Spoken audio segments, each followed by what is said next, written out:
Assalamualaikum warahmatullahi wabarakatuh. Pada kesempatan kali ini saya akan menyampaikan materi tentang mata pelajaran PPKN kelas 12 semester 1 ya, kepada seluruh anak-anakku kelas 12. Saya ucapkan selamat datang kembali pada ajaran baru. Raihlah prestasi untuk bisa menggapai mimpi kalian masing-masing. Baik anak-anak, untuk materi pada pagi hari ini ya, yang pertama adalah kita akan membahas bab 1, yaitu kasus pelanggaran hak asasi manusia dalam perspektif Pancasila. Langsung saja di sini kita masuk ke materi. Nah, untuk peta konsep dari bab 1 sendiri itu terdiri dari 3 subbab materi ya, yang mana nanti akan kita bahas di setiap pertemuannya. Yang pertama, untuk hari ini nanti kita akan membahas tentang substansi hak asasi manusia dalam Pancasila. Yang kedua, kasus pelanggaran hak asasi manusia di Indonesia serta di luar negeri, serta sub yang ketiga yaitu adalah upaya atau solusi untuk menyelesaikan kasus pelanggaran hak asasi manusia. Nah, pada pertemuan hari ini kita akan belajar tentang materi substansi hak asasi manusia dalam Pancasila. Jadi bahwasanya ternyata Pancasila kita menjadi suatu pedoman yang mana di dalamnya terdapat hak-hak setiap manusia yang dimiliki oleh setiap warga negara Indonesia. Nah, apa saja yang nanti akan kita pelajari? Di sini terdiri dari 3 macam materi yang nanti akan kita bahas bersama. Yang pertama adalah hak asasi manusia dalam nilai ideal sila-sila Pancasila. Yang kedua adalah hak asasi manusia dalam nilai instrumental sila Pancasila. Dan yang terakhir adalah hak asasi manusia dalam nilai praksis sila Pancasila. Perlu anak-anak ketahui bahwasanya untuk materi ini secara tidak langsung sudah kalian dapatkan di kelas 11 pada semester 1. Jadi ini merupakan suatu gabungan dari materi kelas 11 yang mana dikembangkan lagi lebih luas di kelas 12. Kita masuk yang pertama, yaitu adalah pengertian dari hak asasi manusia. Saya yakin ya, setiap anak pasti sudah mengerti apa yang dimaksud dengan hak asasi manusia. Di sini sudah saya lampirkan di slide bahwasanya hak asasi manusia itu adalah hak yang melekat pada diri manusia sejak lahir sebagai anugerah dari Tuhan Yang Maha Esa yang tidak dapat diganggu gugat dan bersifat tetap. Ya, jadi hak asasi manusia ini melekat pada diri manusia siapapun. Ya, jadi tidak memandang warga negaranya apa, agamanya apa, budayanya apa. Jadi semuanya mendapatkan HAM yang sama. Nah, di sini yang kedua, Pancasila merupakan ideologi yang mengedepankan nilai-nilai kemanusiaan. Jadi kita juga mengetahui bahwasanya Pancasila itu menjadi dasar negara Indonesia yang dijadikan pedoman bagi negara dan masyarakat dalam menjalankan kehidupan sehari-hari. Jadi sudah kita lakukan, kita laksanakan dalam kehidupan kita, ternyata juga diimplementasikan dan juga dimasukkan ke dalam hak asasi manusia. Nanti kita akan bedah seperti apa materinya. Nah, anak-anak, untuk ciri-ciri hak asasi manusia ini terbagi menjadi 4 macam. Ya, yang pertama adalah hakiki. Artinya adalah hak asasi semua umat manusia yang sudah ada sejak lahir. Jadi, ya, hak asasi manusia ini sudah didapatkan oleh setiap manusia, ya, walaupun dia masih berada di kandungan sampai dia lahir itu mendapatkan HAM di seluruh dunia, seperti itu ya. Hakiki. Universal artinya adalah hak asasi manusia berlaku untuk semua orang tanpa terkecuali. Ya, universal itu menyeluruh tanpa memandang sukunya apa, statusnya apa, gendernya dan perbedaan lainnya. Yang ketiga, hak asasi manusia itu tidak dapat dicabut. Ya, Jadi hak asasi manusia itu tidak dapat dicabut maupun diserahkan kepada pihak lain. Kenapa? Karena hak asasi manusia itu merupakan pemberian dari Tuhan Yang Maha Esa. Jadi tidak bisa dicabut oleh seseorang. Ya. Dan juga di sini hak asasi manusia itu tidak dapat dibagi. Jadi bersifat utuh satu, tetap kekal seperti itu ya. Jadi semua orang berhak mendapatkan semua hak tanpa terkecuali. Jadi tidak bisa di sini saya akan memberikan hak saya kepada Anda separuh, seperempat, tidak bisa. Jadi ya hanya satu itu utuh seperti itu. Nah, hak asasi manusia dalam nilai-nilai ideal sila Pancasila. Ya, sebelum kita masuk ke dalam contohnya, kita harus tahu apa pengertian nilai ideal.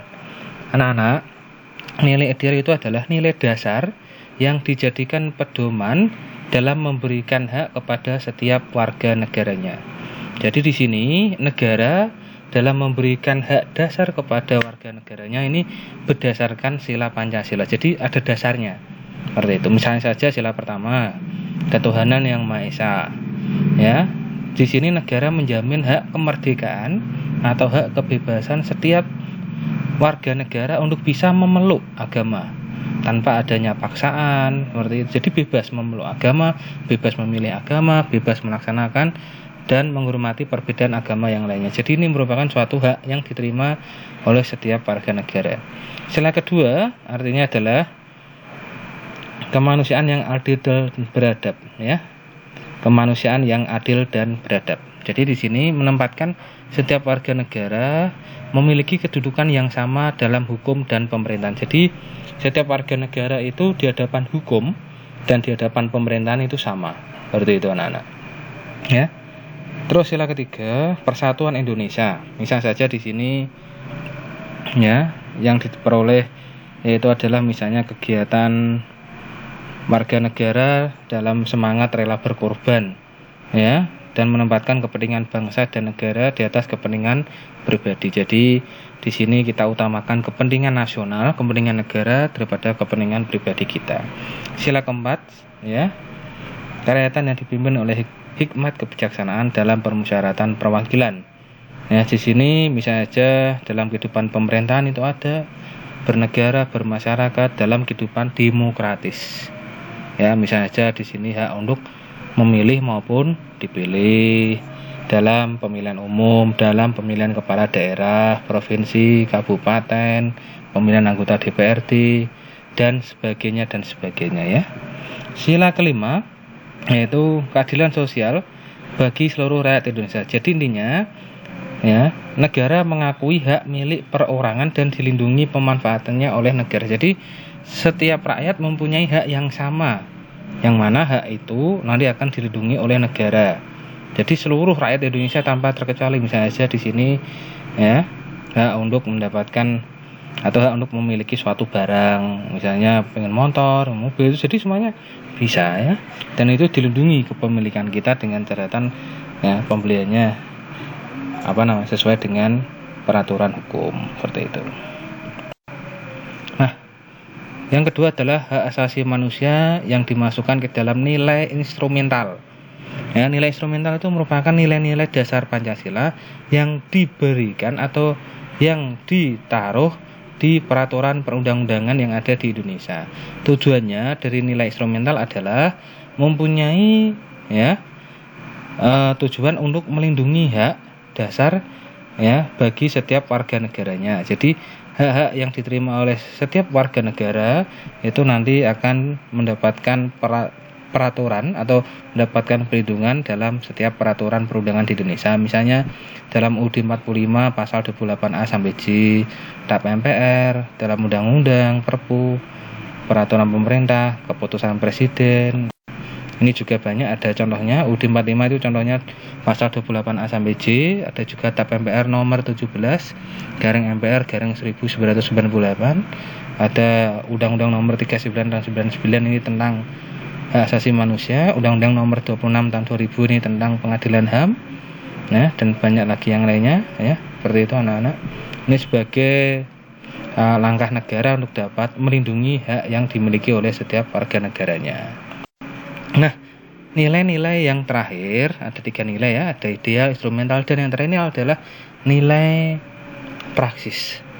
Nilai praksis merupakan realisasi nilai-nilai instrumental suatu pengalaman dalam kehidupan sehari-hari. Jadi secara tidak langsung, nilai praksis ini merupakan suatu kewajiban yang harus dilakukan oleh setiap warga negara setelah dia mendapatkan haknya, hak dasarnya atau nilai idealnya. Misalnya saja, pada sila pertama, ketuhanan yang Maha Esa, nilai idealnya apa tadi? Hak untuk memilih ya atau memeluk agama sesuai dengan keyakinan dan kepercayaan masing-masing. Nilai instrumentalnya dilindungi oleh Pancasila, yang mendapatkan perlindungan dari UUD 45 pasal 29 ya. Terus apa yang dilakukan dalam kehidupan kita sehari-hari? Sikap yang kita lakukan di sini adalah saling menghormati antar umat beragama. Jadi itu kewajiban kita yang harus kita lakukan terhadap Pancasila sila pertama. Seperti itu ya. Ini juga kemanusiaan adil dan beradab, misalnya menjunjung tinggi nilai kemanusiaan, persatuan Indonesia itu cinta tanah air, kerakyatan yang dipimpin oleh hikmat kebijaksanaan, mengutamakan musyawarah dalam mengambil keputusan, seperti itu ya, urun rembuk dan sebagainya, keadilan sosial bagi seluruh rakyat Indonesia, ini menjaga keseimbangan antara hak dan kewajiban, seperti itu.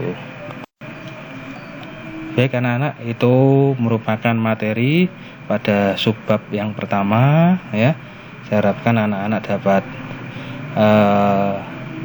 memahami dari apa yang sudah saya sampaikan ya. Nanti apabila ada yang tidak paham bisa bertanya kepada Bapak Ibu guru yang mengajar anak-anak, seperti itu ya. Mungkin itu yang bisa saya sampaikan pada pertemuan awal ini. Mohon maaf apabila ada salah atau tutur kata. Akhir kata, wassalamualaikum warahmatullahi wabarakatuh.